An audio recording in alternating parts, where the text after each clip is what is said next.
Hello and welcome back. You are with DESU Radio, the Young and Gifted Show. My name is Anaya Balkcom, and today we are here with... This is Britt Abisdid from Don't Touch My Crown. All right, well, thank you so much for taking the time out of your day to be here with us. Yeah, no problem. I'm happy to be here. And we are happy to have you. So would you like to tell the listeners a little bit about your business? Yeah, so I have a natural hair care line. It's called Don't Touch My Crown, and we use ethically sourced ingredients to go ahead and formulate hair care products. Everything is handmade with 6 ingredients or less, so I hand make everything.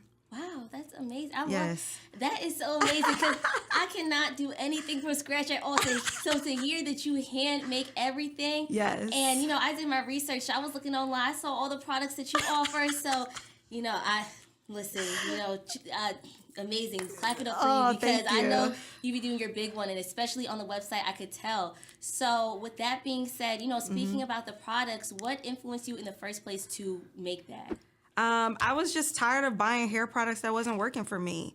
There was a lot of products on the market that just really didn't do much for my hair, really wasn't nourishing my hair. And I felt like it was something that we all needed. How many times have, you swap products with your friends or your cabinet is looking like a CVS or a Walgreens. So coming up with Don't Touch My Crown and just being able to make products. And at the time I followed a vegan diet and I was like, if I'm going to be so concerned about what I'm putting in my body, why am I not doing the same with my hair and my scalp?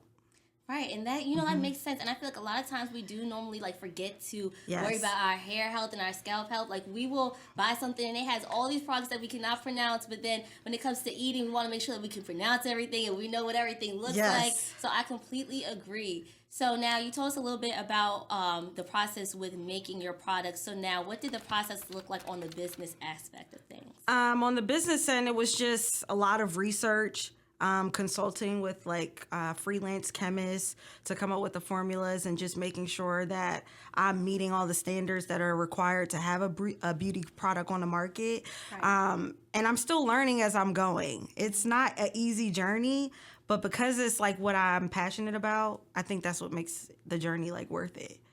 That's beautiful. And it's did you always know that this was something that you were interested in? Or did you kind of have a background in working with your hair care? So this is not something that, surprised you?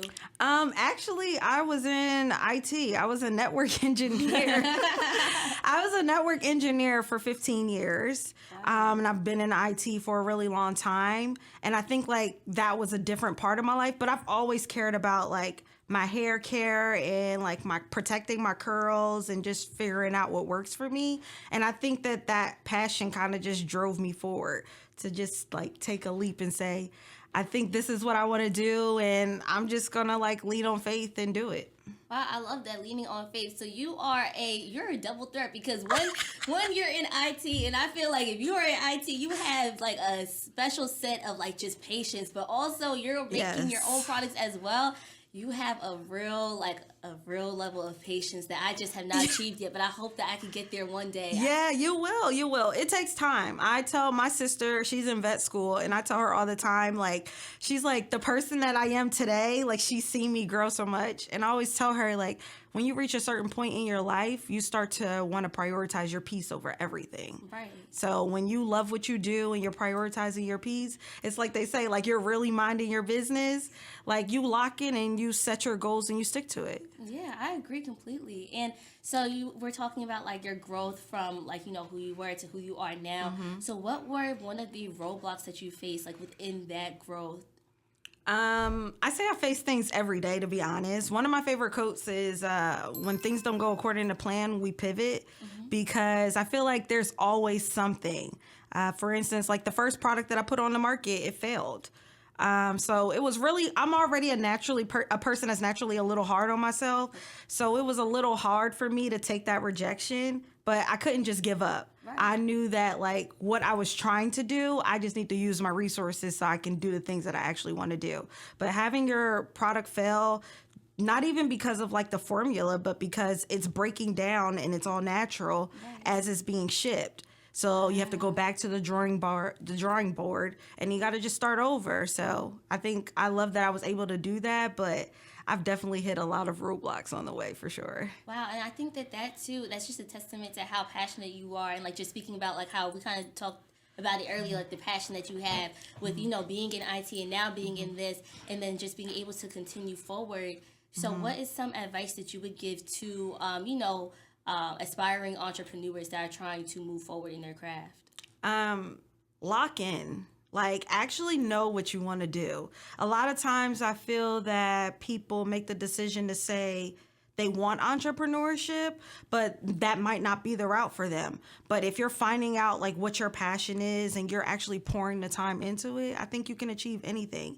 I feel like I'm at this point in my life that I feel like you can start over as many times as you want. I'm like living proof of that. Like I was in IT and now I'm actually going back to school in January to become a chemist so I can double down on my craft so that I don't have to hire a chemist. I cut the middleman out so that I can be the chemist for my products. That is a blessing. Yes, it is. I love that so much. Yes. Cutting the middleman out. This is just blowing my mind. Like a chemist, like that is so... I love that. And that is a different type of dedication to be dedicated to what you're doing, that this wasn't even where you started. This is where you are now. You're still ready to grow. You're not like ready to stop at any point. You're like, if I gotta go to school to know more about what I'm doing, then then that's what I'm gonna do. And that just shows like the type of, I guess, like can't think of the word. Sorry, like the passion that you have for your products, and I feel like that is something that you should want when like you're buying hair products. You should want somebody that's like, I'm going to learn what's being put in here because I care about you. It's the one thing that separates my brand from many others is like, can you pronounce the ingredients in your hair products? Because we can, you know, and I want to be able to keep it that way. Now I know that I'm going to have to eventually add more preservatives and things like that for shelf life, but I'm just going to try to do it as natural as possible without having to alter my product because they work. And when something works, you don't want to change it, but I do want it to have a longer shelf life so that I can go into retail. Yes. That's amazing. And like, so now I've been doing my research, you know, so I can, you know, ask the right questions, because just looking at the Instagram page, I was like, wow, like I can already tell that you know your stuff. From this conversation, I can tell that you know your stuff, but from the Instagram page, I was like, you know, this is amazing. So I saw that you had the opportunity to go to the Essence Fest. Yes. So how did that feel to be a part of something as special as that, with, you know, just granted all the time that it took for you to get to where you are now? Like, what did that feel like? I think I was in shock when I got into Essence Fest, because the way that they were doing it, I'm not sure how they do it now, but the way that they were doing it at the time is like you apply, but they're choosing the best brands to come and represent themselves at Essence Fest. It was a lot of stress. Probably some of the biggest stressors I've ever experienced. And I had to, like, I feel like the mindset that I already had with making my products and all of the challenges that I go through prepared me for Essence Fest. So like, while I was running around doing 50 different things, my, you know, 3 of my team members, their flight cancels. Because it's also around 4th of July weekend and there was something going on with the weather. And I had to run my booth by myself. And there's like 50, 60,000 people that come through Essence Fest. So it felt like a nightmare at the time, but now I can look back, and after I like did Essence Fest, I'm like, there's nothing I can do now, because I did that by myself. And, you know, shout out to my booth mates that helped me out, and like, you know, they were really helpful, and I love that. And I feel like that's what Essence Fest was really about. Like, I got a sense of community, and I think that that's like really important for you to have. And I don't know, like, I think sometimes I forget, not like in a bad way, but I think I forget, like, you know how they say sometimes you pray to be at a certain place in your life, and then you get there and you forget to take a moment and say, okay, I wanted to be here. Now I'm here. Let me like embrace this moment. I think I'm still embracing it because it was such a special thing for my brand. Yeah, and I think, you know, and I completely understand what you're saying, because I think of that all the time. Like, we are just sitting in so many, like, prayers that have been answered for us. Like, you know, we pray to get to this point, and then once we get here, we're like, okay, well, I know what I'm going to pray for next. And we don't even get a chance to sit in this blessing and just thank God for the ability to be here. So I completely understand what you're saying. And now just thinking about, like, you know, the past and like, you know, the different things that we pray for and we hope to get here now, what is one thing that you would like to tell yourself, like, you know, the past self, you can go back in time? Something I would tell my past self.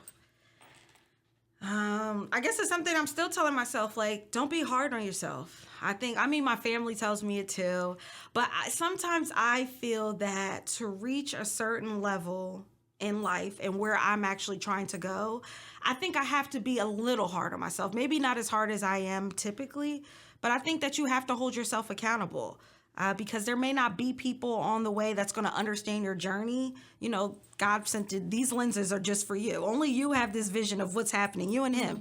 So I think that now I'm on this path. Sometimes people are not going to align and understand the way I'm doing things or why I'm doing things, because entrepreneurship is a scary journey in itself. So I think I would just tell myself, like, don't be too hard on yourself. Like, you are more than capable. Right. That's what I would say. Like, affirming myself daily. You are more than capable. I love that. And yes. Before we wrap up, just one last question that I have for you. Yeah. So now for all of our college students listening, what is one piece of advice that you would give them about maintaining their hair health?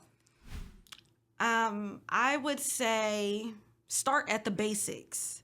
Start with understanding your texture, understanding how your hair maintains hydration, length retention, and all of those things can be done by first starting out and finding out your hair porosity. And that's just doing a water test, putting your hair in a strand of water, get 2 cups of water and seeing if it floats or if it stays, if you have high porosity or low porosity, because what that's going to do for you is allow you to see what products you need to be using. You might be a person that needs to use water-based products or another person that needs to use more oil-based products. So I think, like, definitely just taking the time to understand your hair, like treating your hair with love, really, because, I mean, we see it every day. Right. Our crowns are really special. You get your hair done, you feel like a whole new person, right? Yes. Like, you just want to take over the world, and I feel like we should just do that on a daily basis, like nourishing our hair in some way, no matter if it's in a protective style or wearing your natural hair.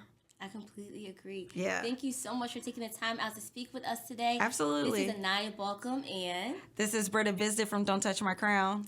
Signing out from DESU Radio's Young and Gifted. Bye. Bye, guys.